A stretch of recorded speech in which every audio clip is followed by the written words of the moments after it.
उसके उपरांत भगवान श्री कृष्ण फिर बोले, हे अर्जुन, आदि पुरुष परमेश्वर रूप मूल वाले यानी आदि पुरुष नारायण वासुदेव भगवान ही नित्य और अनंत तथा सबके आधार होने के कारण और सबके ऊपर नित्य धाम में सगुण रूप से वास करने के कारण उधर नाम से कहे गए हैं। और वे मायापति सर्वशक्तिमान परमेश्वर ही इस संसार वृक्ष के कारण हैं, इसलिए इस संसार वृक्ष को उधर मूल वाला कहते हैं। इसलिए कहते हैं कि आदि पुरुष परमेश्वर मूल वाले और ब्रह्म रूप मुख्य शाखा वाले जिस संसार रूप पीपल के वृक्ष को अविनाशी कहते हैं तथा जिसके वेद पत्ते कहे गए हैं, उस संसार रूप वृक्ष को जो पुरुष मूल सहित तत्व से जानता है, यानी उस आदि पुरुष परमेश्वर से उत्पत्ति वाला होने के कारण तथा नित्य धाम से नीचे ब्रह्मलोक में वास करने के कारण हिरण्य गर्भ रूप ब्रह्मा को परमेश्वर की अपेक्षा अधय कहा है और वही संसार का विस्तार करने वाला होने से इसकी मुख्य शाखा है।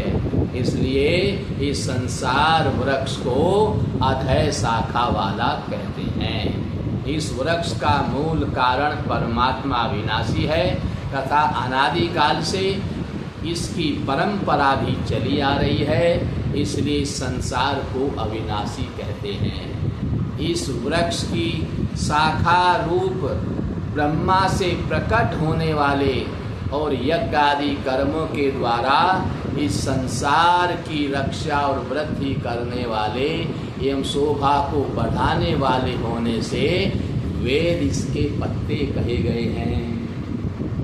तो इस तत्व को इसको जो तत्व से जानता है वह वेद के तात्पर्य को जानने वाला है। ये अर्जुन, उस संसार वृक्ष की तीनों गुण रूप जल के द्वारा बढ़ी हुई एवं विषय भोग रूप कोपलों वाली देव मनुष्य और त्रियक आदि योनि रूप शाखाएं नीचे ऊपर सर्वत्र फैली हुई हैं। और हे अर्जुन, मनुष्य योनि में कर्मों के अनुसार बांधने वाली अहमता ममता और वासना रूप जड़ें भी नीचे की ओर, जो वासना रूपी जड़ हैं वो नीचे की ओर ऊपर सभी लोकों में व्याप्त हो रही हैं। यानी भगवान की योग माया से उत्पन्न हुआ संसार क्षण भंगुर नाशवान और दुख रूप है। इसके चिंतन को त्याग कर केवल परमेश्वर ही नित्य निरंतर अनन्य भाव से अनन्य प्रेम से चिंतन करना वेद के तात्पर्य को जानना है। शब्द रूप स्पर्श रस और गंध ये पांचों स्थूल देह और इंद्रियों की अपेक्षा सूक्ष्म होने के कारण उन शाखाओं की कोपलों के रूप में कहे गए हैं। मुख्य शाखा रूप ब्रह्मा से संपूर्ण लोकों के सहित देव मनुष्य और तिर्यक आदि योनियों की उत्पत्ति और विस्तार हुआ है, इसलिए उनका यहाँ शाखाओं के रूप में वर्णन किया है। अहमता ममता और वासना रूप मूल को केवल मनुष्य योनि में कर्मों के अनुसार बांधने वाली कहने का कारण ये है कि अन्य सब योनियां तो केवल पूर्वत कर्मों के फल को भोगने का ही अधिकार है।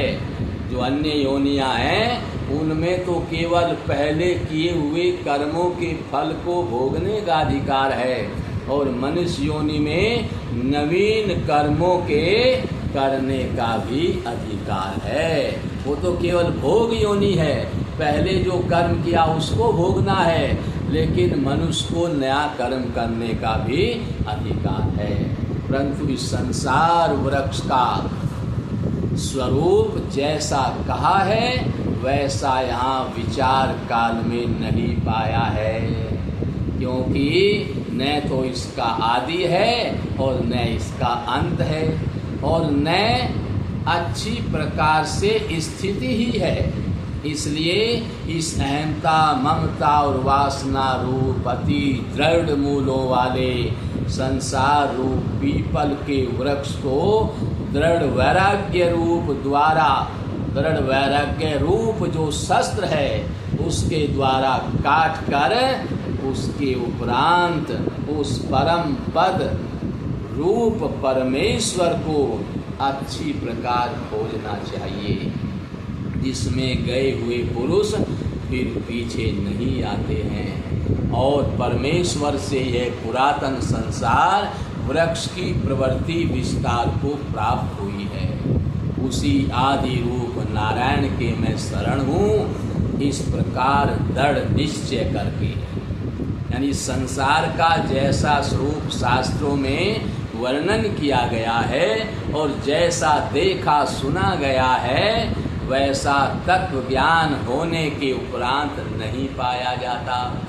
जिस प्रकार आँख खुलने के उपरांत स्वप्न संसार नहीं पाया जाता, इसका आदि नहीं है।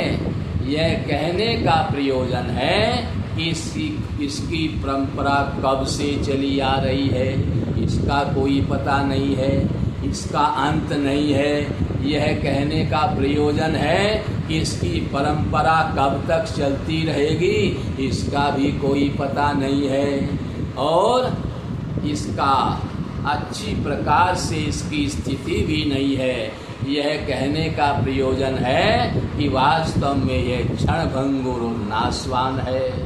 ब्रह्मलोक तक के भोग क्षणिक और नाशवान हैं, ऐसा समझकर इस संसार के समस्त विषय भोगों में सत्ता, सुख, प्रीति और रमणीयता का नए भासना ही दृढ़ वैराग्य रूप शस्त्र है। स्थावर जंगम रूप यावन मात्र संसार के चिंतन का तथा अनादि काल से अज्ञान के द्वारा दृढ़ हुई अहंता, ममता और वासना रूप मूलों का त्याग करना ही संसार का वृक्ष, यानी संसार का अवान्तर मूलों के सहित काटना है।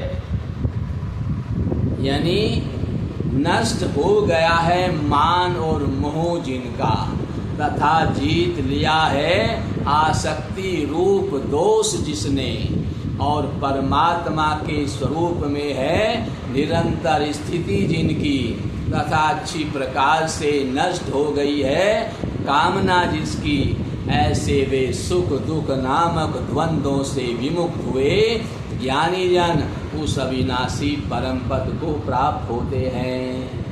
उस स्वयं प्रकाश में परम पद को न सूर्य प्रकाशित कर सकता है, न चंद्रमा और न अग्नि ही प्रकाशित कर सकता है। तथा जिस परम पद को प्राप्त होकर मनुष्य पीछे संसार में नहीं आते हैं, वही मेरा परम धाम है। हे अर्जुन, इस देह में यह जीवात्मा मेरा ही सनातन अंश है। यानी जैसे विभाग रहित स्थित हुआ भी महाकाश घटों में पृथक पृथक की भांति प्रतीत होता है, वैसे ही सब भूतों में एक ही रूप स्थित हुआ भी परमात्मा पृथक पृथक की भांति प्रतीत होता है। इसी देह में स्थित जीवात्मा को भगवान ने अपना सनातन अंश कहा है। हे अर्जुन, और वही इन त्रिगुणमयी माया में स्थित हुई मानसिक पांचों इंद्रियों सहित, मन सहित जो पांचों इंद्रियां हैं, उन पांचों इंद्रियों को आकर्षण करता है। कैसे कि वायु गंध के स्थान से गंध को जैसे ग्रहण करके ले जाता है, वैसे ही देह आदियों का स्वामी जीवात्मा भी जिस पहले शरीर को त्यागता है उससे इन मन सहित इंद्रियों को ग्रहण करके फिर जिस शरीर को प्राप्त होता है उसमें जाता है। उस शरीर में स्थित हुआ यह जीवात्मा श्रोत्र चक्षु और त्वचा को तथा रसना घ्राण और मन को आश्रय करके अर्थात इन सब के सहारे से ही विषयों को सेवन करता है। परंतु शरीर छोड़कर जाते हुए को अथवा शरीर में स्थित हुए को और विषयों को भोगते हुए को अथवा तीनों गुणों से युक्त हुए को भी अज्ञानी जन नहीं जानते हैं। केवल ज्ञान रूप नेत्रों वाले ज्ञानी जन ही तत्व से जानते हैं, क्योंकि योगी जन भी अपने हृदय में स्थित हुए इस आत्मा को यत्न करते हुए ही तत्व से जानते हैं। और जिन्होंने अपने अंतःकरण को शुद्ध नहीं किया है ऐसे अज्ञानी जन तो यत्न करते हुए भी इस आत्मा को नहीं जानते हैं। हे अर्जुन, जो तेज सूर्य में स्थित हुआ संपूर्ण जगत को प्रकाशित करता है तथा जो तेज चंद्रमा में स्थित है और जो तेज अग्नि में स्थित है उसको तू मेरा ही जान। मेरा ही तेज है और मैं ही पृथ्वी में प्रवेश करके अपनी शक्ति से सब भूतों को धारण करता हूँ और रस स्वरूप अर्थात अमृतमय चंद्रमा होकर संपूर्ण औषधियों को अर्थात वनस्पतियों को पुष्ट करता हूँ तथा मैं ही सब प्राणियों के शरीर में स्थित हुआ। जितने भी प्राणी हैं उन सब के शरीर में स्थित हुआ मैं ही वैश्वानर अग्नि रूप होकर प्राण और अपान से युक्त हुआ 4 प्रकार के अन्न को पचाता हूँ। 4 प्रकार के अन्न कौन से हैं? अक्षय, भोज्य, लेह्य और चोष्य। ऐसे 4 प्रकार के अन्न होते हैं। उनमें जो चबाकर खाया जाता है वह भक्ष्य है, जैसे रोटी आदि। जो निगला जाता है वह भोज्य है, जैसे दूध आदि। और जो चाटा जाता है वह लेह्य है, जैसे चटनी आदि। और जो चूसा जाता है वह चोष्य है, जैसे ऊख आदि। विचार के द्वारा बुद्धि में रहने वाले विषय, संसार में भी जो विचार के द्वारा बुद्धि में रहने वाले संशय, विपर्य आदि दोषों को हटाने का नाम अपोहन है।